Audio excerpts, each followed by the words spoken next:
the Toronto scene, but we are very excited to have him here with us tonight. Please welcome to the stage, Chris Smith!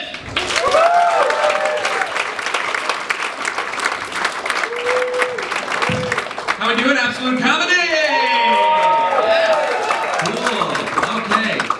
You guys, I've been doing my best to try and make a bit of a career out of doing stand-up, but it's hard because I hate marketing myself in any way.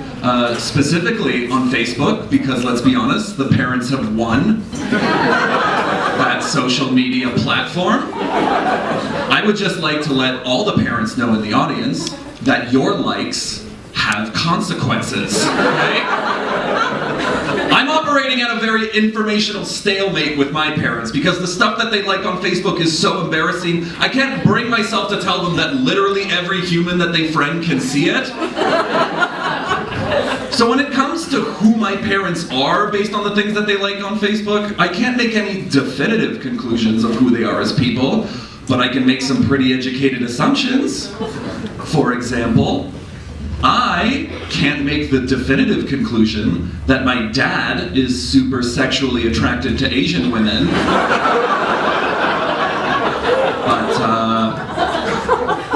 Based on the amount of photos that he's liked on Facebook of Korean lingerie models, I can make a pretty educated assumption that he does. It's a weird time. But comedy has actually been really good to me. It's actually so good to me I got to recently quit my job at a bar, which I was really happy about. Yeah, no, I was like pretty happy about that. Trying to be a comic and working at a bar is really demoralizing because I know that no matter what I do, I will never be able to make someone laugh as hard as a middle-aged man can make his friends laugh when he tells a joke about how much he doesn't like his wife. That is the pinnacle of middle-aged male humor, and it's crazy. It is like a very strange phenomenon to watch them operate, you know what I mean? Because middle-aged men are a very docile group, but when they tell a joke about one of their wives that is disparaging, they turn into hype men from rap music videos. Like, the entire time they're just like, oh! Fuck Rosalind, she's stupid, I hate her. Ron, that joke was so funny, that calls for another round of Michelob Ultra. Sweetie, let's go, let's go, let's go. Where are ya? Where are ya? Honey, baby, sweetie. I don't know your name. It's fine. This isn't actually the only medium of comedy that I do. I also take sketch comedy. I do improv as well. Yeah, you don't have to. My parents. It's okay. But thank you. Some of you may not know this, but there are a lot of purists in the stand-up community that think improv is dumb. I don't really understand the animosity between the two groups. Like, why are we arguing over which art form is more difficult to master when both sets of parents are equally disappointed in our decisions? Like, there's never anything at Christmas being like, who do you think they're gonna brag about more, the sketch comic or the stand-up? The doctor! Did you forget about your sister, Chris? Eat your vegetables. You will not be able to afford produce for the next year. I strongly encourage you to take advantage of this time. I don't know. It's a little strange trying to establish normalcy when you are a stand-up comic. I have to thank my wonderful girlfriend so much for making my life as normal as possible. She is amazing. I love her very much. I live with my girlfriend. Actually, I moved in with my girlfriend when I was 23 years old. And all my friends got very nervous for me because I was the first one of my friends to move in with a significant other. And I remember them pulling me aside and being just like, hey man, aren't you afraid that she's going to change you?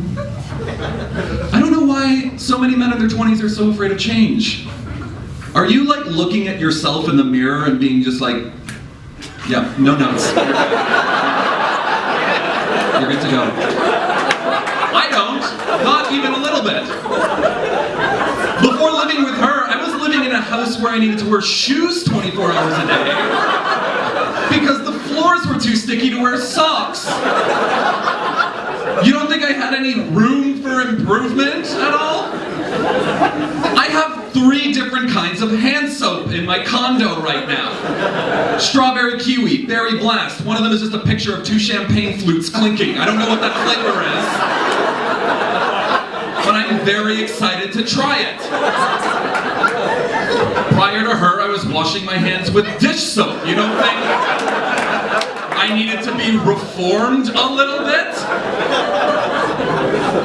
Aren't you afraid she's going to change you? I hope so! I clearly can't navigate this life by myself.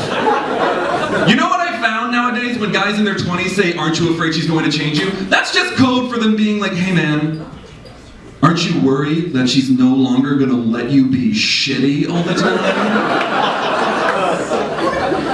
Aren't you worried that she's not going to allow you to be constantly terrible? One thing that I love so much about comedy is the way that I get to look at the world, right? It's a lot of observational work, and one of these observations paid off with great dividends for me as a joke. Because a couple weeks ago, I saw a human being talk on a payphone, okay?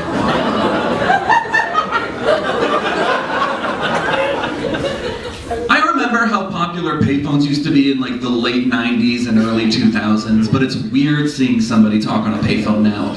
And it isn't because the technology is outdated. It is, but that's not the reason. It's because, you know, if you see somebody in the year 2020 talking on a payphone, they are likely in the biggest trouble that they have been in their entire lives. Because let me tell you something, not one of those conversations is like, so how's your aunt doing? That's never it. It's just some guy clenching the phone a bit too hard, being like, he's dead running! You saw his lifeless body, as did I!